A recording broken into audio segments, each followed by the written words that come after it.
Elbit for allegedly breaking into Elbit Systems in Sultan, Bristol, and damaging killer quadcopter drones used in Israel for the mass slaughter and genociding of the Palestinians in Gaza, many of them children. Who are the real terrorists here?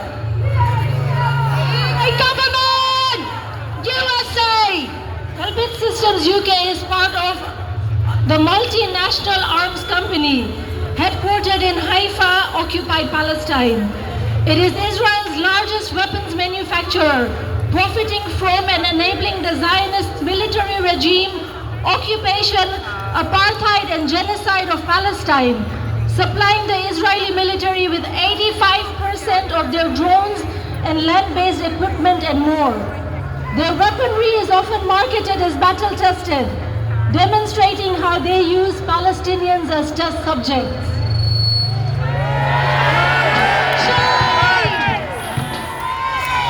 Fatima Zainab refused to remain silent and be complicit in the ongoing genocide in Gaza.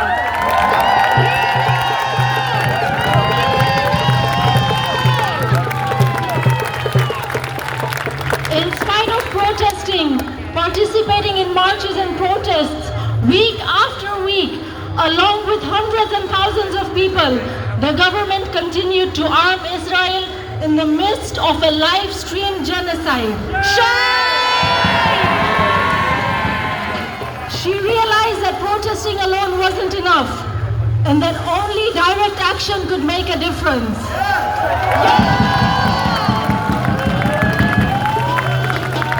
Investigations by Declassified UK show us that the Elbit facility in Filton, Bristol, was shipping arms to Israel during the genocide in contravention of a UN arms embargo to Israel. Activists like Fatima Zainab are being prosecuted, whilst those accused of breaching international law face no consequences. Shame on the injustice system! This week we have seen an unprecedented proposal in the government to ban Palestine Action, a non-violent direct action protest group. All because Palestine Action highlights UK complicity in genocide day in, day out, as we witness a live-stream genocide happening in Gaza. Quoting Novara Media, if there ever was a time when non-violent direct action was justified in the prevention of greater harm, it is now.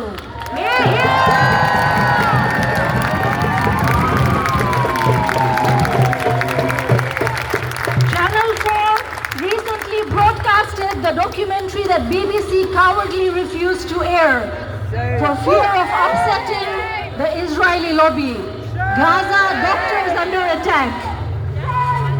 This documentary evidences the unprecedented times we live in during a live-stream genocide and makes us feel emotions that we did not know existed. There are no words to describe these feelings as we witness the sanctity of life being destroyed so deliberately. Shame! This is about the world we are allowing to exist, normalizing mass slaughter, starvation and suffering. We must stand together. We must resist together. Yes! For this is a fight that we must win.